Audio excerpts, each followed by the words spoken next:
Well, day 2, part 2. You guys can see we've got a bit of a problem with redneck diamonds. So that's what a garbage picked office mat is for. Found this in the trash. I actually saw it last night and thought it crossed my mind when I got back to the house that I could use this for this job. And I didn't go back and get it because I was too tired, but thankfully it was still there this morning. So I'm just going to throw this thing underneath the truck so then I got something to lay on and I won't be bothered by any of these redneck diamonds that are sitting around. I also think I'm probably going to put some jack stands under the front end, at least the front part of the frame, and see where we can go with that. Well, so I start dropping things. Got some weapons here for if I come across any radical insurgents. Carburetor cleaner works better than the spider killer, believe it or not, especially on Black Widows. And I got a flashlight and a hammer, just for the hell of it. And what I'm going to go ahead and do now is I'm just going to go ahead and start removing the driveline and the exhaust.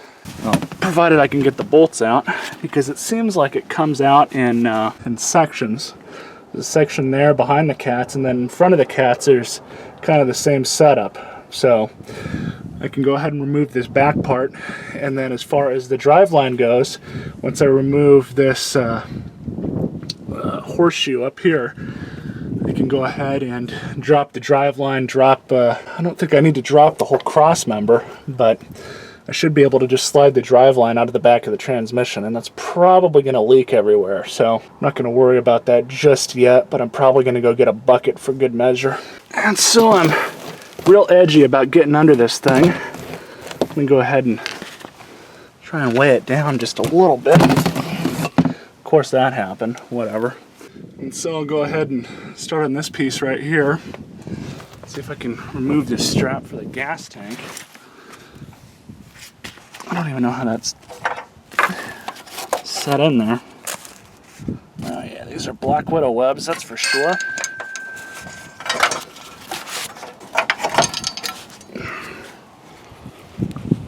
That's out. That's out of the way. What I'm going to go ahead and do right now, looking along the rails, spiders. And I've kind of been doing this every time I get a chance, because I just don't know where the hell they're hiding. Fairly easy to remove those 2 bolts out of that horseshoe though, because they're held on by nut plates at the bottom, so I should be able to get them to come out fairly easily. So I guess the good news so far, I haven't seen any Black Widows yet. Plenty of egg sacs and spider webs and, you know, widow carcasses, skins I should say, that used to once have Black Widows inside them before they shed them. I've not seen any yet, but the point where I'm at right now is I got this bolt removed, and then this socket's just sitting here because I can't get my breaker bar in there enough with this part of the exhaust here, so I'm actually going to have to remove this. And in order to do that, I'm going to go ahead and disconnect the part from the back, the hanger, and then after I do that, I'll go ahead and start removing these 2 nuts up here. Shouldn't be too difficult. I might have to go and get the air gun, but we'll have to see about that. And so even here in the land of no rust, we still have to deal with a little bit of rust, though it's not horrible. Some of you guys, especially those of you back east, I can't believe the levels of rust you guys have to deal with. So I've gotten this loose enough now, so I should be able to remove it from the back. And I will go ahead and remove this thing from the back here. And I don't think these are all that difficult to remove. Oops. And there goes the socket that just fell off. Come on, you piece of shit.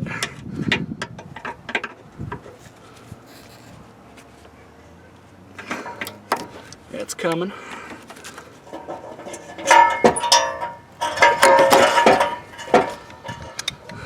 A little bit better of a bite on it. That fucking hurt.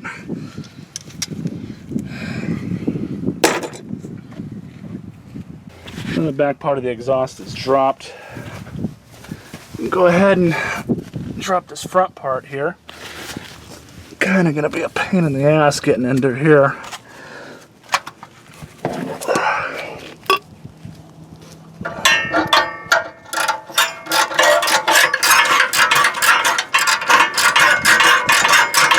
Coming out easy now.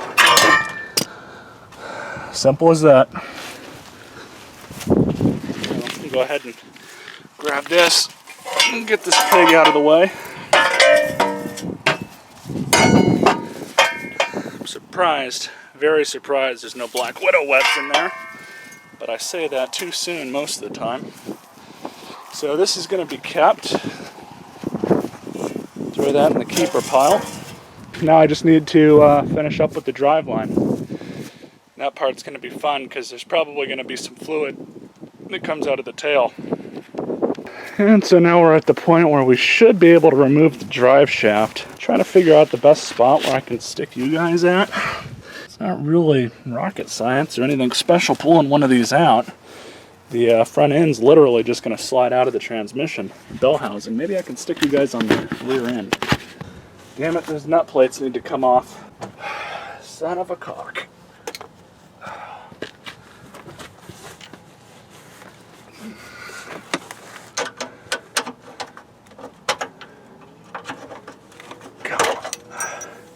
There's the one. Come on. There we go.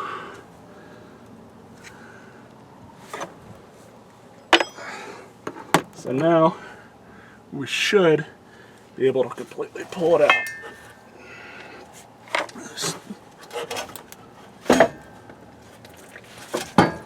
Oh yeah. I knew it was going to piss a little bit. There's always going to be a little bit of fluid in that tail. So I'm just going to kind of roll this thing like that and just let it fucking drain out. I could care less if this stuff gets on the ground. The only reason I put this bucket here is because I didn't want it to get all over my part where I'm laying on. And looks like the drive shaft is, so we can go ahead and remove that. And we'll go ahead and lift this piece of shit out. The things are so damn lightweight.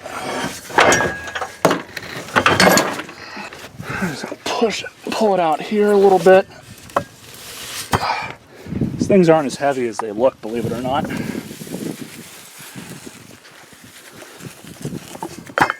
So that's a good drive shaft. It's balanced and everything. So hopefully I should be able to sell that. We'll have to see. And so I've got my small piece of junk blackjack from Walmart with a 4x4 block underneath the tranny. And now I'm going to go ahead and remove these two nuts back here.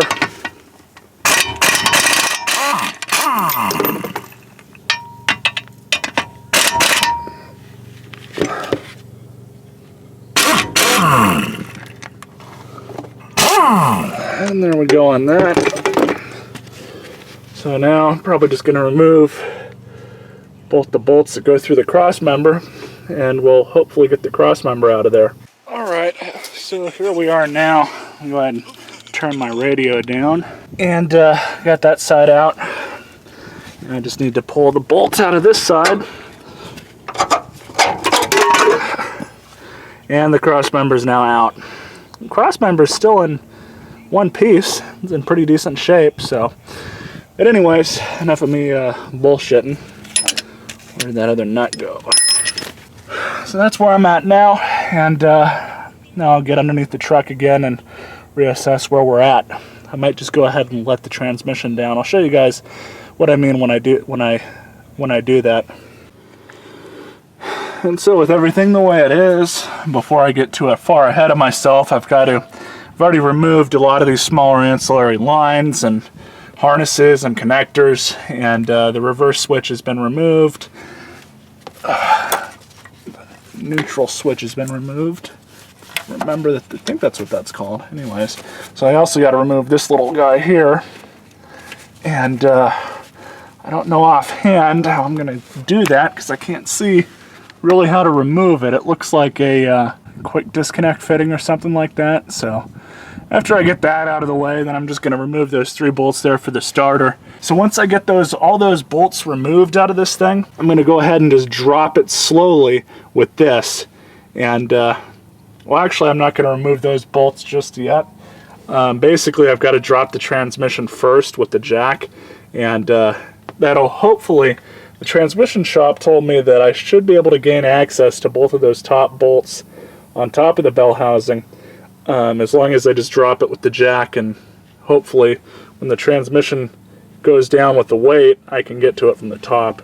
I honestly don't know yet though. It's kind of going to be a pain in the ass. And so the proper way to remove that damn thing, you actually have to, where that black little circular strip that goes around the connector is, sorry about the camera work, but you have to get in there with either the proper tool or a flathead screwdriver and push that black cuff into the transmission, that direction. Now, unfortunately, it's not exactly the easiest design to work with. I wasn't planning on keeping the line off of this old truck anyway, so I just cut the damn thing off instead of trying to spend any more time arguing with it to get it to work right. So now we're at the point where we can go ahead and drop the transmission down. I've got my bucket here because I know it's gonna leak everywhere. It's really hard to do this one-handed, boys. There we go. Didn't really come down all that much, but whatever. So now I should have easier access to those top bolts up there. As you guys can see, I already removed the starter. It's just sitting there. I didn't really mess with it too much because there's spider webs and probably black widows humping inside of it. So anyways, now I just gotta press on with removing the rest of this stuff, and I'm going to go ahead and I want to say I'm going to let this thing drain. And there is a good amount of fluid that's going to come out of it, so we'll just let this thing piss out for a little bit, and then I'll start onto the bolts into the bell housing. This is going to be the fun part, boys. Well, guys, it's a little bit different from where I left you earlier. The transmission's still disconnected, but I can't get to the two top bolts in the bell housing. So this is what we're left to. Because of the way this truck was smashed, when you're supposed to drop these transmissions, taking out the cross member, everything's supposed to come down at an angle. So you're supposed to be able to get all the bolts at the top with the proper extensions. Well, that's not the case with this truck. So what we're going to try and do now is roll it over onto its side, and this is the best way we have to do it. It's not the safest way, but it's something. Oh, it's not going to be a fucking... It's going into the ground.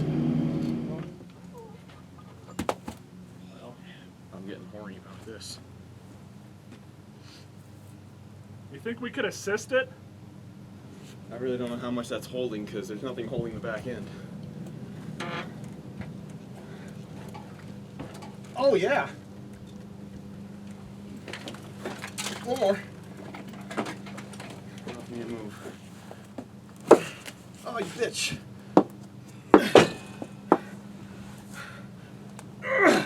Fuck, we need like 3 inches. Hang on. You can hold it like that. I'm gonna grab the jack. I'll literally just jack up the rear end, put the rear one. Oh, almost fucking there. Let it down.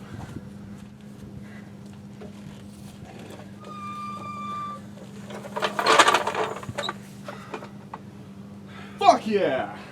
Well, that's one way to fucking do it. Well, so it's tomorrow.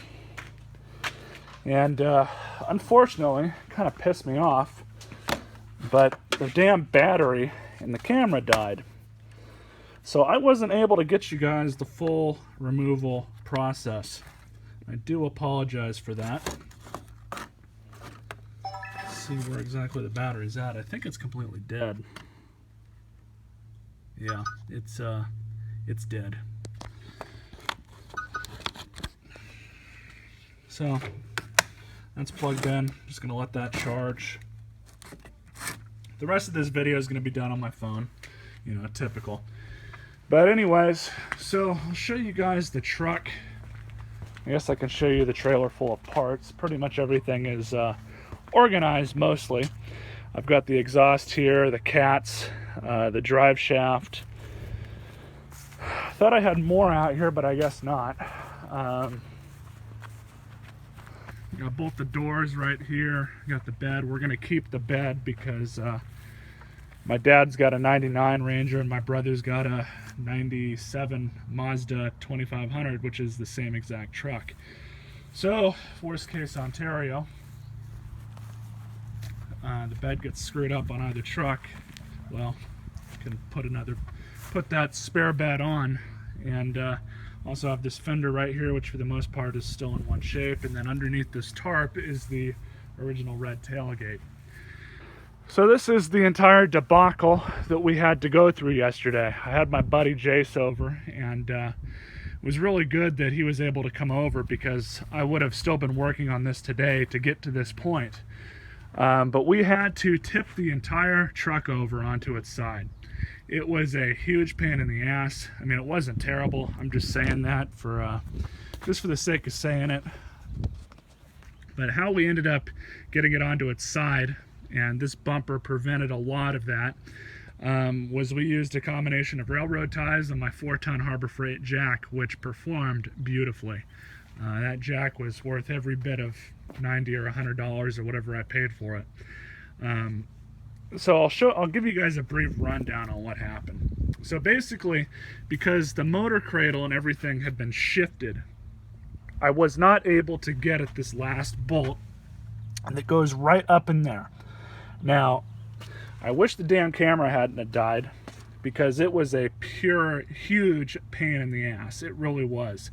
And basically, what ended up happening was we had to get the truck over on its side because I tried every combination of extensions I had, every combination of sockets, every combination of wrenches. I just could not find a way to get to that upper bolt that's right back there. Because as you can see, the transmission bell housing goes right here. And so how it ended up having to work out was my buddy was on the tail. We used a combination of, again, railroad ties to put underneath here, and then other blocks, and, you know, braced it up and had it where we wanted it. And I had originally disconnected this motor mount when the truck was still on the ground because I had a feeling that this was going to happen. But I was not able to fully disconnect it. I just got most of the bolts out of it. And there's just one piece left on it, and when we were messing with this whole thing, we heard a crack, and that was the motor mount finally letting go. We had literally broken the motor mount in half. So basically what ended up happening was we had got enough leeway, and then with a 15mm gear wrench, literally moving the gears on the wrench 1 to 2 times with each time I was able to turn it, I was able to work that bolt completely out. That whole process took about 20-30 minutes to do, just for that one bolt. I had, even with the transmission moved and the mount broken, it was a pain in the ass to get that old bolt out. And to prevent it from falling on me through that whole process, I put that bolt back into it, into the transmission and the motor, so everything would be, you know, lined up on these dowel pins, and thankfully nothing bad happened. And I had a feeling, and you guys can see the motor itself is actually shifted up now. There's nothing else on this motor that I want or need. So there's the transmission. Had it loaded in the back of the van. Thing's actually pretty lightweight. It only weighs like 80 pounds or something like that. I went and took it over to my transmission guy this morning, because as you guys can see, when I was pulling this thing out, I noticed this. There's all these cracks and everything. Looks like hairline cracks. He told me over the phone that they were probably just a part of the casting process when they, you know, made the whole bell housing.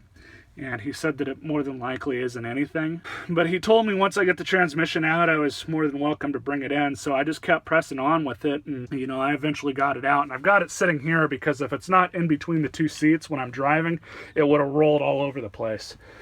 And then this thing ended up working out great. My dad asked me if I was going to throw it away and where I got it from, and I was like, out of the garbage. Well, I kind of threw it away. I put it in the back of the van, so that'll help out with keeping the carpet from getting too jacked up right there.